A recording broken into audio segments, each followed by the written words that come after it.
स्वागत है यीशु मसीह की प्रेजेंस में। हालेलुया। पवित्र वचन को खोलो, अपने हाथों को उठाओ। अगर बाइबल नहीं है तो अगली बार आप लेके आएंगे। बोलो, जितना वचन आज मैं सुनने जा रहा हूं, मैं फल को लेके आऊंगा, फलों को लाऊंगा। जो सुनूंगा उसे मानूंगा, क्योंकि ये मेरे शुद्ध रहने का आधार, मेरे चंगे रहने का आधार है। अंगीकार करो ऊंची आवाज में। तेरे जैसे अभिषेक कर दे मुझे तेरी नूर से, कि मैं बन सकूं तेरे जैसे अभिषेक कर दे। आमीन। परमेश्वर का आत्मा आपको डिलीवरेंस के लिए तैयार कर रहा है। डिलीवरेंस एक विश्वासी को भी चाहिए, एक पास्टर को भी चाहिए। डिलीवरेंस सिर्फ दुष्ट आत्माओं से नहीं होती, अगले लेवल पर जाने के लिए डिलीवरेंस चाहिए, परमेश्वर का फेवर चाहिए। दाऊद जब एक गोत्र का राजा बना तो अगले गोत्र का 11 गोत्र, अगले पूरे इज़राइल का राजा बनने के लिए उसे डिलीवरेंस चाहिए थी। अपने फैमिली कर्ज से आपको फ्री होने के लिए डिलीवरेंस चाहिए। डिलीवरेंस सिर्फ दुष्ट आत्माओं से नहीं होती। डिलीवरेंस हर वो चीज जिससे आपको चाहिए वो डिलीवरेंस होती है, वो आज होगी आपकी। ये 7 हफ्तों में मैं आपको उस वचन की ओर लेके जाऊंगा जो आपको आपकी लाइफ की डिलीवरेंस लेने में मदद करेगा। जब ये सेवकाई स्टार्ट हुई तो बहुत सारे पास्टर्स से जब आज मैं मिलता हूं तो उनके बारे में, उनके दिमाग में ये विचार होता था, क्योंकि कोई भी बड़ी चर्च, ऐसा बड़ा चर्च, बहुत इक्का दुक्का चर्च थे जो बड़े थे, उनको लगता था कि जब मेरी चर्च 400 लोगों तक पहुंच जाएगी ये टूट जाएगी। सब पास्टर्स में मशहूर था ऐसा कि जब मेरी चर्च अगर 100-150 रहेगी तो ठीक रहेगी, लेकिन अगर ये 400 लोगों तक पहुंच जाएगी तो टूट जाएगी। लेकिन जब खामरा चर्च की शुरुआत हुई, ये पहली टेंट चर्च थी, ऐसा किसी ने देखा नहीं था, और बढ़ते बढ़ते बढ़ते जब ये हजारों में पहुंची। मैं आपको ये बात इसलिए बता रहा हूं कि परमेश्वर आपकी डिलीवरेंस करने के लिए तैयार है। आप क्रिश्चियन हैं तो भी, आप पास्टर हैं तो भी, आप नॉन बिलीवर हैं तो भी, हर वो चीज जो आपको बांधती आई है, लास्ट डे यीशु मसीह के नाम में उसका आज। हालेलुया। परमेश्वर ने कहा, अगर तू मेरे वचन की इज्जत करेगा मैं तुझे आजाद करूंगा। उसने जो मुझसे प्यार किया इसलिए मैं उसको छुड़ाऊंगा, यानी डिलीवर करूंगा। उसने जो मुझसे स्नेह किया, यहोवा ने कहा, मैं उसको छुड़ाऊंगा, मैं उसको ऊंचे स्थान पर रखूंगा, क्योंकि उसने मेरे नाम को जान लिया है। परमेश्वर से प्रेम करना, उसका आदर करना। रूत का वचन आप सुन चुके हैं। संडे अगर आपने नहीं सुना, संडे मॉर्निंग का और इवनिंग का आप इंटरनेट पे जाके सुनेंगे, ताकि डिलीवरेंस का कोई भी वचन आप मिस नहीं करेंगे, क्योंकि ये आपकी लाइफ का मसला है, मामला है। आपके परिवार की डिलीवरेंस आपकी आत्मिक जिंदगी के साथ जुड़ी हुई। परमेश्वर ने यहोशू से कहा, यहोशू तुम मेरे साथ चलना, व्यवस्था की पुस्तक से एक भी बात इधर उधर नहीं करना, क्योंकि जो ये लोग कनान में जाएंगे वो तेरी ही विश्वास योग्यता जो तुम मेरे साथ रखेगा उसके अनुसार जाएंगे। यानी इनकी सफलता भी तेरी लीडिंग पर निर्भर करती है, और तेरी अगुवाई मेरे साथ वफादारी के ऊपर निर्भर करती है। आपके परिवार के डिलीवरेंस भी आप पे निर्भर करती है कई बार, यहां तक कि आपके नगर की, आपके शहर के डिलीवरेंस भी आपके साथ जो परमेश्वर का संबंध है उस चीज पे निर्भर करती है। जो संडे मैंने वचन दिया आप उसको सुनेंगे कि किस तरह से आपको एक मन बनाना है कि परमेश्वर तू मेरी जिंदगी में कुछ भी ना कर, लेकिन मेरी जिंदगी से मैं तू और तू कभी भी अलग नहीं होंगे। उस वचन को आप जाके सुने और आपको मालूम होगा। आज आपको ये बात ध्यान रखनी है, डिलीवरेंस एक बड़ा मसला है, ये छोटा मसला नहीं। डिलीवरेंस लोगों से, अनफ्रूटफुल लोगों से जो आपके लाइफ में हैं, आपकी मिनिस्ट्री में बैठे हैं, आपके रिश्तेदारी में बैठे हैं, आपको खींचने वाले, आप पर भार, लेकिन आपको उनको उठाना पड़ता है। आपको डिलीवरेंस चाहिए और खुदा आज आपको देगा। मुझे उसने दी है अनफ्रूटफुल लोगों से, और ये ऐसी चीज है जिन्हें आप खुद नहीं कर सकते, आप खुद उन्हें छोड़ नहीं सकते, लेकिन जब आप पर परमेश्वर का फेवर होता है वो धक्के से आपको लेके जाता है। उस समय आपको दुख लगता है, कई बार आपको स्ट्रेस फील होता है, लेकिन जब आप अपने आप को 6 महीने बाद, 3 महीने बाद देखते हैं, आप कहीं अधिक ग्रोथ में, कहीं अधिक ब्लेसिंग में। उस डिलीवरेंस की मैं बात कर रहा हूं जो लोग, मैंने लोगों को मसीह में रहते हुए 20-20 साल उसी बंधन में देखा है, क्योंकि परमेश्वर इमोशनल नहीं। अगर जिस लेवल की डिलीवरेंस वो आपको देना चाहता है, उस लेवल की समझ और उस लेवल का प्रार्थना, उस लेवल की वो स्पिरिचुअल नॉलेज भी आपकी जिंदगी में होनी चाहिए। यीशु मसीह के बाद जो चुना गया सेवक था अगुवा होने के लिए चेलों का, वो कौन था? यहूदा इस्करियोती। पर बना कौन? पतरस। था कौन? क्योंकि उसका वचन था, याकूब की पुस्तक 48, याकूब के उस निर्गमन के 48 में, जब याकूब ने कहा था कि यहूदा वो अगुवाई करेगा। पतरस की जो नॉलेज थी, जो स्पिरिचुअल लेवल था, उसने इतना मेंटेन कर लिया था। जब परमेश्वर ने पूछा कि तू मुझे क्या समझता है, उसने कहा तू जीवते परमेश्वर का बेटा मसीह है। बाकी चेले जो लोगों की बात भी सुनते थे कि लोग क्या कहते हैं, वो कहते थे कुछ तुझे ये कहते हैं, कुछ तुझे वो कहते हैं, कुछ तुझे ये कहते हैं।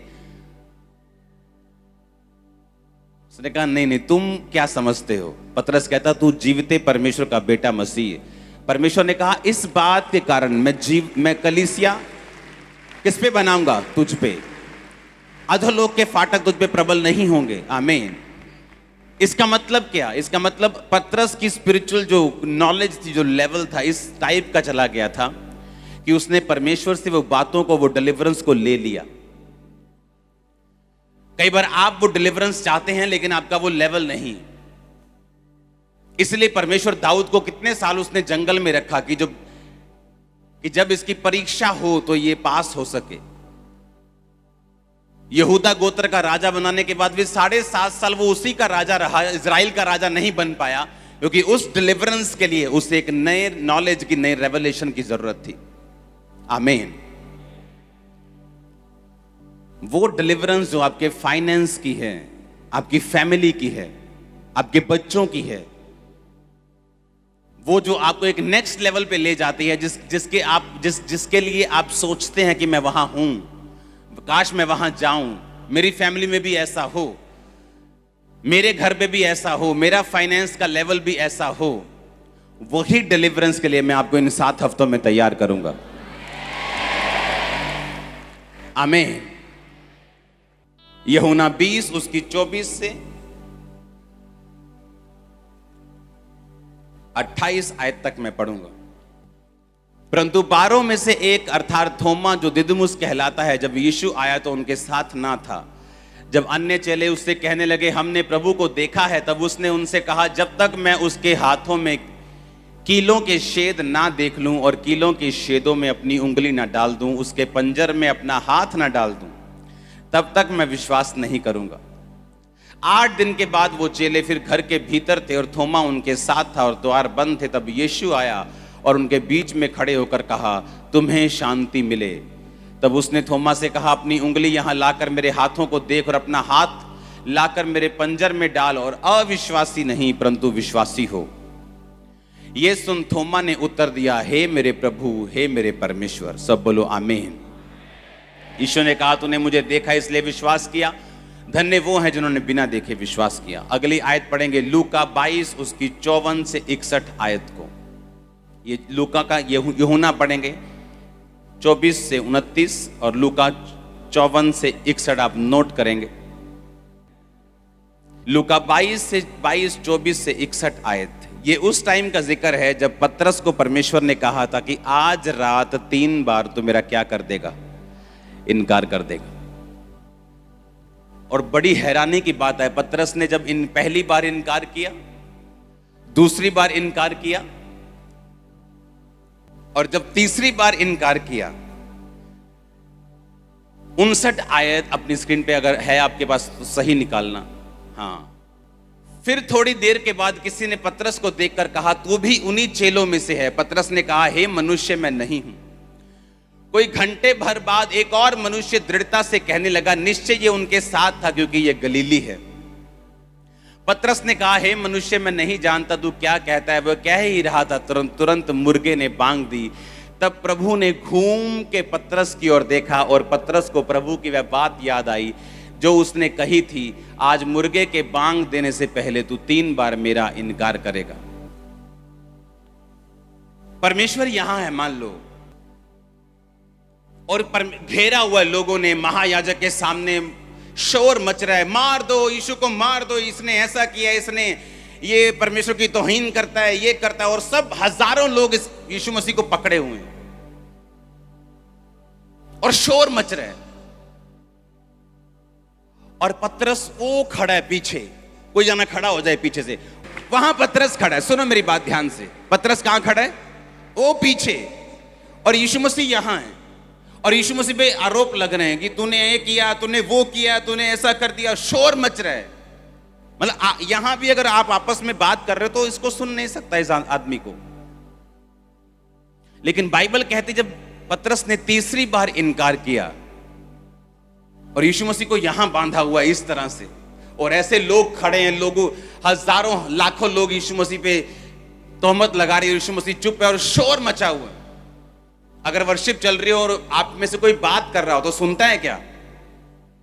और जैसे ही पतरस ने तीसरी बार इनकार किया, बाइबल कहती है यीशु मसीह ने घूम कर उसे देखा। यीशु मसीह ने ऐसे घूमा, इतने लोग खड़े हैं, इतने हजारों लोग परमेश्वर को के पास खड़े हैं, कोई थप्पड़ मार रहा है, कोई टॉर्चर कर रहा है, और यीशु मसीह घूम कर ऐसे पतरस की ओर देखते हैं। और पतरस को मालूम हो जाता है कि अब मैं तीसरी बार इनकार कर चुका हूं, और पतरस रोने लगता है, बाइबल कहती। और उसे परमेश्वर की बात याद आती है कि आज मुर्गे के बांग देने के पहले तू 3 बार मुझसे मुकर चुका होगा। अब जो पतरस कर रहा था बाहर, वो यीशु मसीह को मालूम था। थोमा कहता कि चेले कहते ओए तू किथे सीगा? मैं बाहर गया। कहते यीशु मसीह आए सी साडे विच। कहता मैं नहीं मानता। नहीं वो जी उठे। कहता मैं नहीं मानता। कहता अगर मुझे यकीन दिलवाना है तो पहले मैं जो नेजा जहां मारा था वहां उंगली डालूंगा, हाथ पर जो छेद है वहां उंगली डालूंगा, फिर बिलीव करूंगा कि वो जी उठा है। क्या वहां पे यीशु मसीह थे? जब थोमा ये बात कर रहा था, क्या वहां परमेश्वर मौजूद थे फिजिकली? क्योंकि जब वो चेलों को दिखाई दिए वो वहां से चले गए, और जब वो चले गए तो थोमा वापस आया। और थोमा क्या कहता है कि मुझे नहीं यकीन, अगर मुझे यकीन दिलवाना है तो परमेश्वर मेरे सामने आए और मैं उसके हाथ और पांव में उंगली डाल के देखूंगा। और बाइबल कहती थोड़े दिन बाद यीशु मसीह प्रकट हुए थोमा के पास, और थोमा को बोला ये ले डाल ले उंगली, और ये ले डाल। सुनो मेरी बात। और परमेश्वर ने कहा अविश्वासी नहीं पर विश्वासी हो। अब सुनो मेरी बात। मैंने अपनी लाइफ में ये नोटिस किया है, अगर आपको डिलीवरेंस चाहिए, अब ध्यान से सुनना, आपके कॉन्शियस में, आपके दिमाग में, आपके दिल में ये बात हमेशा होनी चाहिए कि परमेश्वर मुझे देख रहा है।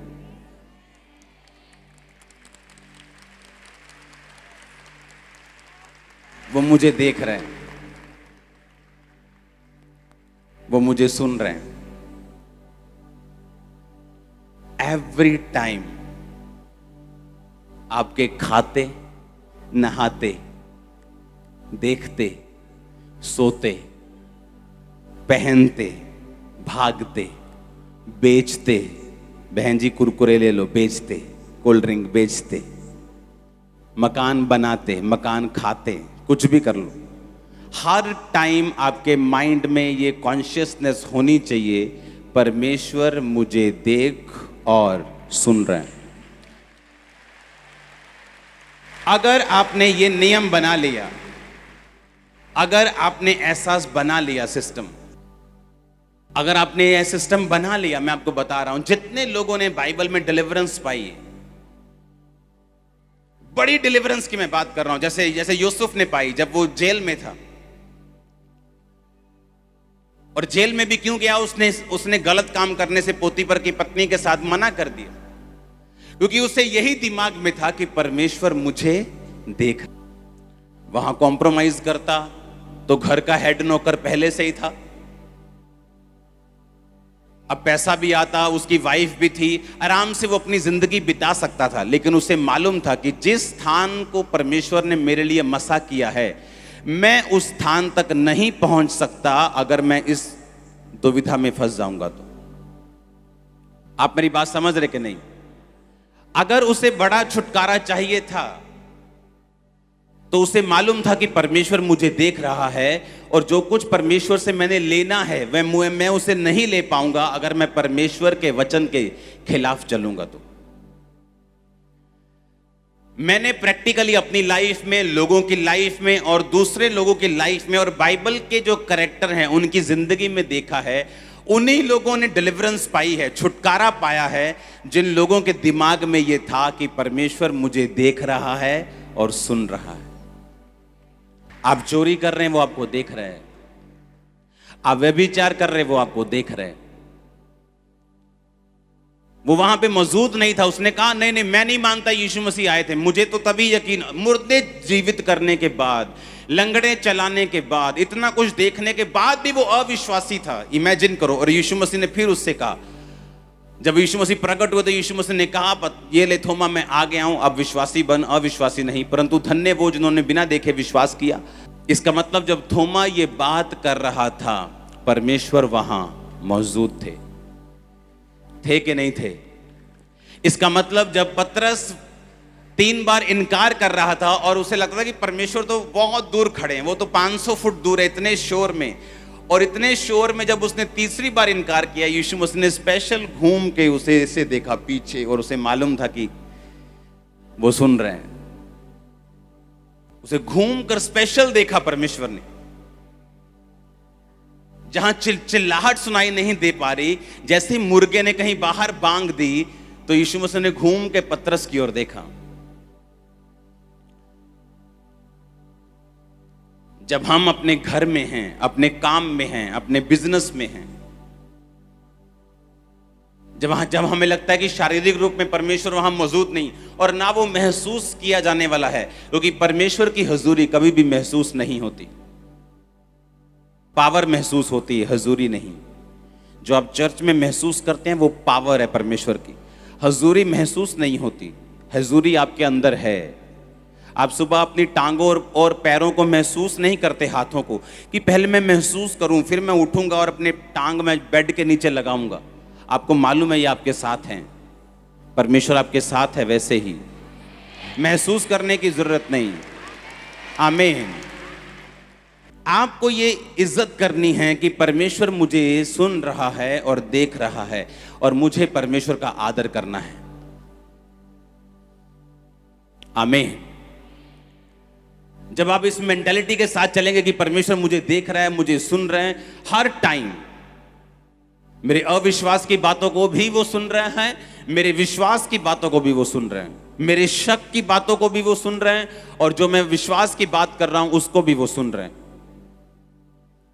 वो जो निंदा, वो चुगली जो आप दूसरों की कर रहे हैं, उसको भी वो सुन रहे हैं, और वो आपके बोले गए शब्दों के अनुसार आपकी जिंदगी में काम करता है। ऐसे लोग जो अपने पास्टर्स की चुगलियां करते थे, जब पास्टर उन पे ले हैंड करता था तो उस ले हैंड का असर उनकी जिंदगी में नहीं होता था, क्योंकि वो परमेश्वर जिसने पास्टर के बीच से ले हैंड करना है, वो आपको सुन भी रहा है और देख भी रहा है। हालेलुया। और हमें ये बात मालूम होनी चाहिए कि परमेश्वर जीवित है। हमारी लाइन जो है क्रिश्चियन, जो मसीह जिंदगी है, वो जीवित है। जो मैं बोल रहा हूं वो सुन रहा है, जो मैं सोच रहा हूं वो भी वो सुन रहा है, जो मैं कर रहा हूं वो देख रहा है, चाहे वो गलत है चाहे वो सही है, लेकिन परमेश्वर को सब कुछ मालूम है। अब चर्च में आके मैं ज्यादा जोर के हालेलुया बोल के उसे धोखा नहीं दे सकता, क्योंकि जो मैं करके आया हूं, जो मैं सोच के आया हूं, जो मैं अपनी लाइफ में कर रहा हूं, उसे वो सब कुछ मालूम है। हालेलुया। आप जितना परमेश्वर को इज्जत देंगे, जितना परमेश्वर का ऑनर करेंगे, उतना ही वो आपको डिलीवर करेगा। लोग बोलते हैं कि अगर मैं क्रिश्चियन हूं, हां, और अगर मेरी बाइबल को किसी ने फाड़ दिया, जला दिया, किसी अन्य जाति ने, आपको मालूम आजकल जो चल रहा है सभी धर्मों के साथ, मैं आपसे एक क्वेश्चन करना चाहता हूं, क्या ये बेअदबी है, या एक वचन जो क्रिश्चियन हो के वचन को जान के भी उस वचन को फॉलो नहीं करता, क्या ये बेअदबी है? क्या बेअदबी है दोनों से? अगर मान लो मेरा विश्वास एक धर्म पे नहीं है, हां, उसको किसी ने कुछ कर दिया, वो बेअदबी नहीं, वो बेवकूफी है, वो मूर्खतापूर्ण किया गया काम है, वो बचपना है, वो नफरत है, बेअदबी नहीं है। क्रिश्चियन हो के भी मैं वो चुगलियां कर रहा हूं, वो निंदा कर रहा हूं, वो व्यभिचार कर रहा हूं, अपनी गर्लफ्रेंड को साथ लेके घूम रहा हूं, ये बेअदबी, ये रियल बेअदबी। क्योंकि बेअदबी सिर्फ अपने धर्म का आदमी कर सकता है, दूसरे धर्म का आदमी किसी दूसरे धर्म की बेअदबी नहीं कर सकता। अगर वो करता है वो बेअदबी नहीं, वो मूर्खता पूर्वक किया गया काम, बेवकूफी, हाँ, वो बचपना है, वो उसका छोटे दिमाग की उपज है, जिससे वो जहां से वो निकला है वो दर्शाता है। वो बेअदबी है जब आप परमेश्वर के वचन को जानकर भी उसे फॉलो नहीं करते। पतरस वहां खड़ा है, यीशु मसीह यहां खड़े, और तीन बार उसने इनकार किया, और तीसरी बार जैसे इनकार किया, परमेश्वर घूम के उसे पीछे कितने फुट दूर देखते हैं, और पतरस हैरान हो जाता है कि यीशु मसीह तक मेरी आवाज तो पहुंच नहीं रही, यीशु मसीह मुझे देख कैसे रहे, पीछे की ओर मुड़ के कैसे मुझे उन्हें मालूम हो गया कि मुर्गे ने बांग दे दी और मैंने 3 बार इनकार कर दिया। यीशु मसीह तो आए थे शारीरिक रूप में, हमें दिखाया उसने कि यीशु मसीह ने कहा कि देखो मैं जीवित हूं, ये देखो मेरे हाथों और पांव के छेद, ये देखो, उसमें शांति मिले। चेलों को बोल गए, चेले बड़े खुश थे जब चेलों ने बताया थोमा तू यहां नहीं था, यीशु मसीह आए थे। कह रहा मैं नहीं मानता। जब वो बोल रहा था तब भी यीशु मसीह वहीं पे थे। आप चल रहे हैं वो तब भी वहीं पे हैं, आप गाड़ी में बैठे तब भी वो वहीं पे हैं, आप जब फोन पर किसी से झूठ बोल रहे हैं वो तब भी वहीं पे हैं। और बाइबल कहती हर एक बात जो तुम्हारे मुंह से निकलेगी, अच्छी या बुरी, तू उनका लेखा मुझे देगा। एक बड़ी डिलीवरेंस को हासिल करने के लिए आपके दिमाग में हमेशा यह होना चाहिए कि परमेश्वर मुझे देख रहे हैं और मुझे सुन रहे हैं। और लगातार सुनो मेरी बात, ये 7 हफ्ते लगातार अपने वचन को नोट करने और इसे बार बार सुनना है। आप बंधन में नहीं रह सकते अगर इस वर्ड को आप फॉलो करेंगे तो। ये पॉसिबल नहीं। वो आपके परिवार का हो, आपके फाइनेंस का हो, शरीर का हो, बीमारी का हो, वो माइंड का हो, डिप्रेशन का हो, वो इंसानों का हो, वो बॉस का हो, वो स्टाफ का हो, कोई भी हो, आपकी लाइफ से गिर जाएगा, झड़ जाएगा यीशु के नाम में। अपने पड़ोसी को बोलो, परमेश्वर तुझे देख रहे हैं और तुझे सुन रहे हैं। आमीन। चाहे आप अविश्वास की बातें कर रहे हो तब भी वो आपको सुन रहे हैं, चाहे आप उसका इनकार कर रहे हो तब भी वो आपको सुन रहे हैं, और चाहे आप डैनियल की तरह प्रार्थना कर रहे हो, विश्वास में हो, तब भी वो आपको सुन रहे हैं। उसको हर एक चीज मालूम है। बाइबल कहती है यहोवा की आंखें नित धर्मी को देखती हैं और यहोवा की पलकें नित धर्मी को जांचती रहती हैं। हर वक्त परमेश्वर आपको जांचता है। आपकी स्पिरिचुअल लाइफ का हाल क्या है, आपकी विश्वासी जिंदगी कैसी है, आप कैसी जिंदगी जी रहे हैं, आपका विश्वास कैसा है, आपकी प्रेयर कैसी है, वो हर एक चीज को आपकी नोटिस कर रहे हैं। अगर बड़ा छुटकारा चाहिए तो ये दिमाग में रखना है कि परमेश्वर मुझे देख भी रहा है राइट नाउ और सुन भी रहा है। चाहे परीक्षाओं से होके गुजर रहे हैं, चाहे हम परीक्षा से निकलकर आशीष पा बैठे हैं, हम ऊंचाई पे चले गए हैं, चाहे वो जा रहे हैं, चाहे जाने वाले हैं, हर कंडीशन में परमेश्वर आपको देख भी रहा है और सुन भी रहा है। आपका अंगीकार क्या है, आप लोगों से आप बात कैसे करते हैं और पीठ पीछे आप कैसे हैं, वो आपको देख भी रहा है और सुन भी रहा है। जो लोग इस कॉन्शियसनेस में चलते हैं कि नहीं परमेश्वर मुझे देख रहा है, तो गलत काम करने के टाइम अगर आपको ये नॉलेज होगी कि परमेश्वर मुझे देख भी रहा है और सुन भी रहा है, आप बच जाएंगे। क्योंकि उस समय पोतीफर की पत्नी के अलावा और वहां कोई मौजूद नहीं था, उसका बॉस वहां पे नहीं था, लेकिन उसे मालूम था कि बॉस वहां हो ना हो लेकिन परमेश्वर वहां मौजूद है। उसे यह भी मालूम था कि मेरी की गई प्रार्थना का उत्तर शायद मुझे नहीं मिल रहा, जो दर्शन परमेश्वर ने मुझे दिखाए थे वो भी पूरे नहीं हो रहे। मैं कहाँ राजा हूं, मैं तो एक घर में नौकर हूं, एक हेड नौकर हूं। वो परमेश्वर का विजन शायद एक आत्मिक इल्यूजन था मेरी लाइफ में। हम जब धर्म में जाते तो इल्यूजन हो जाते, ऐसा होगा, वो शायद ऐसी चीज थी। लेकिन उसे मालूम था, फिर भी वो परमेश्वर के साथ इस कॉन्शियसनेस में रहा कि अगर मैं गलत काम कर रहा हूं तो परमेश्वर मुझे देख रहे हैं, मुझे सुन रहे हैं और मुझे इसका बदला मिलेगा। इसीलिए चाहे मैं छोटी सी छोटी कन्वर्सेशन कर रहा हूं फोन पर, मैसेज पर, मैंने कभी झूठ नहीं बोला। मुझे पता है परमेश्वर मुझे देख रहे हैं और मुझे सुन रहे हैं। अगर मैं जा रहा हूं, अगर मैं जिस जगह पे हूं, मैं वही बताता हूं, मैं यहां पहुंचा हूं, नहीं 10 मिनट नहीं लगेंगे, 15 मिनट लगेंगे, क्योंकि मैं यहां पे हूं। और लोग सरसरी झूठ बोलते हैं, हाँ जी कितने, मैं आ गया जी 5 मिनट, और अभी घर पे टाई लगा रहे हैं। उन्हें आदत है छोटी छोटी बातों में, उन्हें लगता है कि ये जिंदगी जीने का तरीका है, हर बात में गाली निकालना, उन्हें लगता है ये कूल चीज है। और परमेश्वर आपको ट्रेनिंग देगा, उसका आत्मा आपको ट्रेनिंग देगा कि अपनी लाइफ में, फैमिली में, हाउस होल्ड की चीजों में, रोज घरेलू चीजों में, अपने बिजनेस में किस तरह से आपने बिना झूठ और इस कॉन्शियसनेस से चलना है कि परमेश्वर मुझे देख भी रहे हैं और सुन भी रहे हैं। और जब ये प्रैक्टिस करनी आपको आ गई, आपको परमेश्वर प्रैक्टिस करवाएगा, पवित्र आत्मा से जब आप मांगेंगे वो आपकी मदद करेगा कि आप इस हिसाब से चल सके कि परमेश्वर आपको देख रहा है, वो सुन रहा है। तो होता क्या है, जब आप इस कॉन्शियसनेस में, इस दिमाग से, इस सोच से चलना शुरू होते हैं, परमेश्वर आपको डिलीवरेंस के लिए तैयार करता है। एक परिवार जिसमें सब कुछ है, पैसा है, ताकत है, शोहरत है, लेकिन उसका एक ही बेटा अगर बिगड़ जाए तो उसे डिलीवरेंस की जरूरत है, और वो उनकी मानने के लिए तैयार नहीं। उसकी सोच अलग है, उसने अपनी सोच बना के रखी। अब उस चीज से अगर कोई आपको डिलीवर कर सकता है तो वो सिर्फ परमेश्वर है। आपकी लाइफ में ऐसे मसले जरूर आएंगे, हर एक बंदे की लाइफ में, जहां उसको कोई मेडिकल साइंस, कोई इंसान, कोई मां, कोई बाप, कोई भाई, कोई अमीर गरीब, कोई पॉलिटिशियन, कोई बंदा उसे डिलीवर नहीं कर सकता जब तक परमेश्वर उसकी जिंदगी में ना हो तो। हालेलुया। इसलिए हम दुनियावी तौर पे बड़े सक्सेसफुल लोगों को देखते हैं, लेकिन जब हम उनकी जिंदगी में झांकते हैं, उनकी जिंदगी में बहुत सारे ऐसे फेलियर्स हैं, बहुत सारे ऐसी प्रॉब्लम्स हैं जिनका वो हल खुद नहीं कर पाए,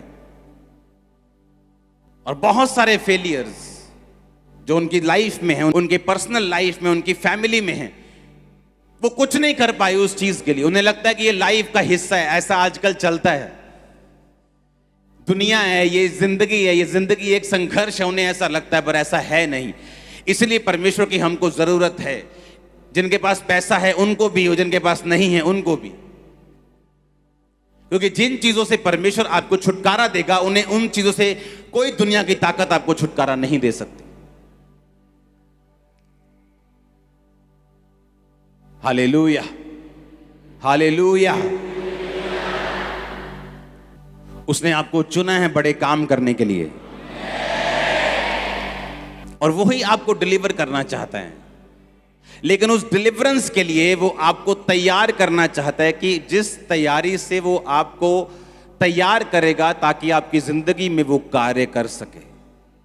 कोई शक नहीं, परमेश्वर चाहता है दाऊद जैसे लोगों को वो राजा की कुर्सी पे बैठे, लेकिन उसके लिए जो तैयारी होनी थी वो 37.5 साल उसकी तैयारी चली, और 37.5 साल की उम्र में बाइबल कहती है वो पूरे इज़राइल का राजा बना। अपने पड़ोसी को बोलो, परमेश्वर तुझे देख और सुन रहा है।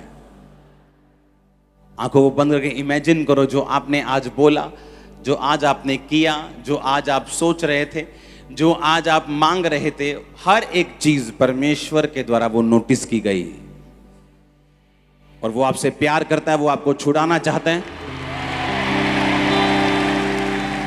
उसने कहा तुम जगत की क्या हो?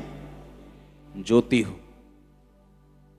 उसने तुमको अगुवा होने के लिए ठहराया, तुम्हें गाइड करने के लिए ठहराया, और वो ये चाहता है कि तुम्हें इस बात की पूरी नॉलेज, और तुम इस मैंने लोगों को देखा है, क्रिश्चियन हैं, वो चर्च भी आते हैं, प्रार्थना भी करते हैं, रोजे भी रखते हैं, बोते भी हैं, लेकिन इस कॉन्शियसनेस में नहीं जीते कि परमेश्वर मुझे हर समय देख रहा है और सुन रहा है। एवरी टाइम, रोज रात को सोते वक्त भी मेरे को, नहाते वक्त भी मेरे को, खाते वक्त भी मेरे को, पीते वक्त भी मुझे देख रहा है और सुन रहे हैं। एवरी टाइम, हर समय वो आपको देख रहा है और सुन रहा है।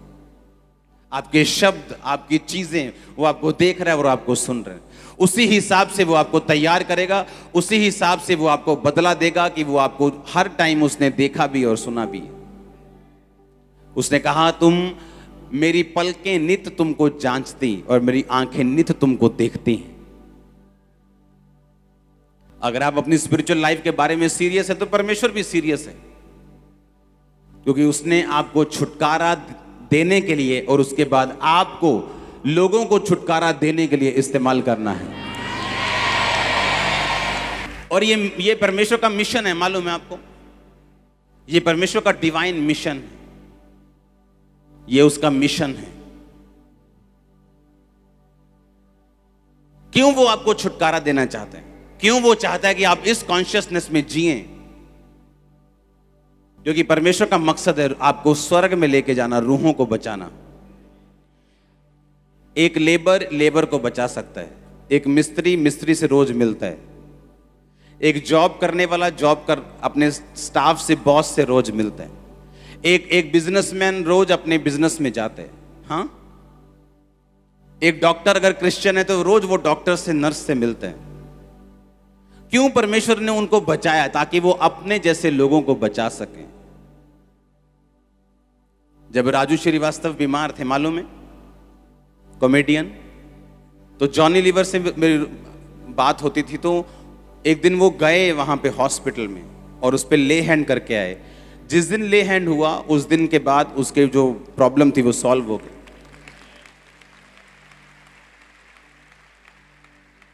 और परसों जब हम फोन पे थे तो मैंने उनको बोला, मैंने कहा चलो हम आज मिलके उन पे प्रेयर करते हैं हम। तो उन्होंने उसके, राजू के कान पे फोन लगाया, उनकी वाइफ को फोन दिया, तो मैं और जॉनी लीवर प्रेयर कर रहे थे उस पर लगातार। और मैंने अपने बंदे को भेजा, मैंने कहा जाओ ऑयल और रुमाल दे के आओ। और 2 दिन, एक दिन अगले दिन होश आ गया उनको। अब जो बंदा इंटरटेनमेंट इंडस्ट्री में है वही उनको बचा सकता है। एक हीरो से बात कर सकते हैं, और यही परमेश्वर का मकसद है। अगर वो आपको छुड़ाना चाहता है तो इसका मकसद है वो आपको इसलिए ब्लेस कर रहा है कि वो दूसरों को आपके जरिए छुड़ा सके। और जब आप ये सोच में चलते कि परमेश्वर मुझे देख रहा है और सुन रहा है, और आप परमेश्वर के साथ चलना शुरू करते हैं, आप तो होते हैं ब्लेस, आपको तो छुटकारा मिलता है, लेकिन आप एक वेपन बन जाते हैं, एक जरिया बन जाते हैं परमेश्वर का दूसरे लोगों को छुड़ाने के लिए। आप समझ रहे कि नहीं? आपको यह बात बड़े ध्यान से समझनी है कि परमेश्वर जब थोमा से मिला तो उसने कहा, जो कुछ तूने कहा था मैंने वो सब सुना था। मैं शारीरिक रूप में मौजूद नहीं था उस समय तेरे पास, तो इसका मतलब ये नहीं कि मैं सुन नहीं रहा था।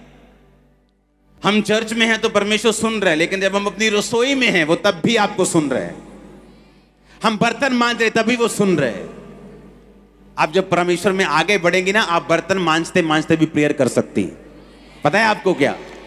पोछा मारते मारते भी प्रेयर कर सकती हैं, काम पे प्रेयर कर सकती हैं। इसका मतलब ये नहीं हम अलग टाइम परमेश्वर को ना दें, हम अलग टाइम भी देंगे परमेश्वर को। लेकिन जब आपको ये बात की समझ आ जाती है कि परमेश्वर मेरे साथ है, वो मेरी सुन रहा है, मेरी नेगेटिव शब्दों को भी वो सुनता है, मेरे पॉजिटिव शब्दों को भी वो सुनता है, आप अलर्ट हो जाते हैं और परमेश्वर की प्रेजेंस आपके साथ चलना शुरू होती।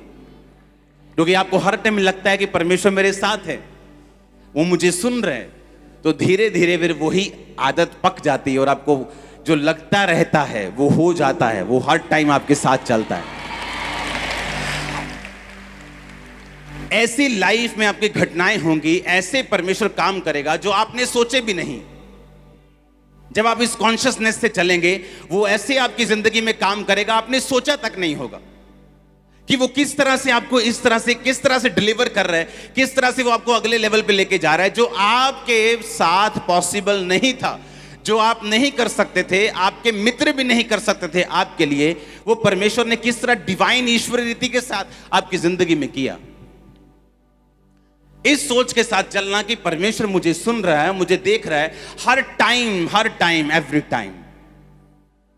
जो कुछ परमेश्वर ने कहा मैं उसे पूरा करूंगा। और असली बेअदबी क्या है?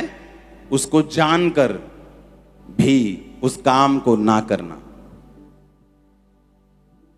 दूसरी बातें बेवकूफी हैं। बाइबल को पटक देंगे तो वो तो वचन क्या है? वचन तो उसके मुंह से निकला है। बाइबल में तो मैंने छापा है, तुमने छापा है। तुम पंजाबी हो, तुमने पंजाबी में छाप दिया, बंगाली ने बंगाली में छाप दिया, इंग्लिश वाले ने इंग्लिश में छाप दिया, यहूदी ने इब्रानी में छाप दिया। लेकिन असली वचन क्या है? जो उसके मुंह से निकला है, उसे पूरा करना, इज्जत करना है। उसे गिराना, उसको बाइबल को जलाना बेवकूफी है, मूर्खता का काम है। लेकिन जो मुंह से निकला पूरा ना करना, यह असली बेअदबी है। आमीन। ये तो उसके मुंह से निकला है, इसे पूरा करना है, इसे फॉलो करना है। वो मेरे साथ है, वो मुझे देख भी रहा है और सुन भी रहा है। हर टाइम आप लो फील कर रहे हैं तब भी, आप हाई फील कर रहे हैं तब भी, आत्मा से भरा हुआ महसूस कर रहे हैं तब भी, अकेला महसूस कर रहे हैं तब भी, वो आपको देख भी रहा है और सुन भी रहा है। हर टाइम अगर आप इस दिमाग से चलेंगे तो कई बार आप बर्तन मांजते मांजते प्रेयर करेंगे कि परमेश्वर मैं चाहनी हूं, तभी पूरा हो जाएगा। वो बात मालूम आपको? तभी, राइट नाउ, तभी। क्योंकि आपको ये मालूम होगा कि परमेश्वर मेरे साथ और मेरी वो सुन रहे। आप जस्ट ड्राइव कर रहे हैं इस कॉन्शियसनेस के साथ कि परमेश्वर मेरे साथ है और मुझे सुन रहा है और मुझे देख रहा है। फिर जो स्कूटरी पे लड़की गई है, आप उसको फॉलो नहीं करेंगे। आपको मालूम है बाजू में यीशु मसीह बैठे हैं, हालेलुया। आप उसे फॉलो नहीं करेंगे। फिर फॉलो करने के बाद, ओए की देखदा तू? नहीं, मैं सूट देखदा ही, मैं लेके देना ना अपनी भैन, मैं सूट देखदा सी। हालेलुया। अगर आपको मालूम है यीशु मसीह आपके साथ बैठे हैं, वो आपको देख रहे हैं और सुन रहे हैं, आप बचे रहेंगे। और अगर आप बचे रहे तो परमेश्वर एक कैपेबल आदमी, एक सफल स्पिरिचुअल आदमी, उसको एक लेवल पे कभी नहीं रखते। उसकी बरकतें हमेशा बढ़ती हैं। आपकी कंपनी में बहुत सारी जॉब्स हैं। आपने एक जॉब के लिए आदमी आपको 10वीं वाला चाहिए, आपने भर्ती कर लिया, उसने 10वीं की, पर वो आदमी अपने आप को इंप्रूव करता गया, 12वीं बीए कर ली, आगे पढ़ गया, पीएचडी कर ली। अब आपको पीएचडी वाला भी चाहिए और आप उसी व्यक्ति को फिर ऊपर कर देंगे क्योंकि आपको वो बंदा चाहिए, 10वीं वाले और आ जाएंगे। हाँ या ना? आप उसे 10वीं वाली जॉब में नहीं रखेंगे क्योंकि उसने अपने आप को इंप्रूव किया है। आत्मा में भी जो अपने आप को लगातार बढ़ाते रहते हैं, परमेश्वर उनके लेवल को बढ़ाता रहता है। आप एक जगह नहीं रह पाएंगे, या आपका वही स्पिरिचुअल लेवल, आप वहीं खड़े हैं उसी बरकत में, ऐसा नहीं होगा। आपकी बरकतें बढ़ती जाएंगी, आपकी ब्लेसिंग्स बढ़ती जाएंगी। आपको जस्ट अपने आप को आत्मा में बढ़ाना है। यहां से जाएंगे तो क्या सोच के जाना है? परमेश्वर मुझे देख भी रहा है और सुन भी रहा है। झूठ बोलते वक्त, घर में काम करते वक्त, अपनी दरानी और जेठानी से नफरत करते वक्त सोच लेना कि परमेश्वर आपको देख भी रहा है और सुन भी रहा है।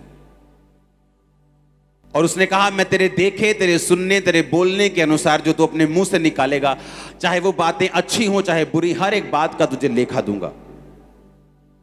तो आपको बनाने का काम परमेश्वर का नहीं, आपको बनाने का काम सिर्फ आप ही का है। जो कुछ परमेश्वर ने कहा है उसे फॉलो करो, आप सेम नहीं रहेंगे।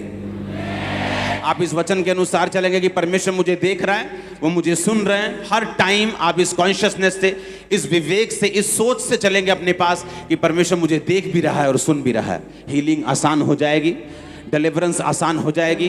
वो आपसे बात करेगा, आपकी अगुवाई करेगा, आपके काम में, आपकी पढ़ाई में, आपकी सेवकाई में, आपके बिजनेस में। वो आपसे बात करेगा रोज। वो आपको बुद्धि देगा, वो आपको बुद्धि देगा। मैं आपको बता रहा हूं, आमीन। बहुत कम लोग हैं जो स्पिरिचुअली बुद्धिमान होते हैं। उनको मालूम होता है कौन सा काम किस टाइम पे, किस तरीके से, किस रीति से कब करना है। बहुत कम लोग होते हैं। और जितने लोग ऐसे बुद्धिमान होते हैं, उनकी लाइफ की एक ये निशानी होती है कि वो अपनी लाइफ में इस समझ के साथ चलते हैं कि परमेश्वर मुझे देख रहा है और सुन रहा है हर टाइम। और जिनको ये विवेक नहीं होता कि हर टाइम परमेश्वर मुझे देख रहा है और सुन रहा है, वो अजीब अजीब सी बीच बीच में गलतियां भी करते हैं। और जब बुद्धि की बात आती, उनमें वो बुद्धि नहीं होती जो परमेश्वर चाहता है। और जो वो चाहते हैं कि ऐसी बुद्धि मुझ में भी काम करे, फिर उनमें वो नहीं होती कि ऐसा पवित्र आत्मा का मसा, ऐसा कंट्रोल मुझे भी चाहिए, लेकिन वो कर नहीं पाते, क्योंकि उससे पहले की तैयारी है जो आपको करनी है। आज खुदावन आपको अभिषेक करे, आपके लोगों को, आपकी चर्चेस को, आपके घरानों को अभिषेक करे। आपकी जिंदगियां आज से सेम ना रहे यीशु मसीह के नाम में। हर वो चीज जो मुर्दा है वो जी उठे यीशु के नाम में। हर एक पाप जो आपको पीछे खींचता है निकल जाए यीशु मसीह के नाम में। आपकी लाइफ आज ब्लेस्ड हो। आपका आमीन जितना ऊंचा और लंबा, आपकी ब्लेसिंग उतनी ऊंची और लंबी। Hallelujah, hallelujah. हमारे YouTube चैनल को सब्सक्राइब करें ताकि आप परमेश्वर के गहरे वेदों को जान सकें कि कैसे आप परमेश्वर में बढ़ सकते हैं, कैसे आप दुष्ट आत्माओं से, नशों से, बीमारियों से और वंशों के श्रापों से आजाद हो सकते हैं।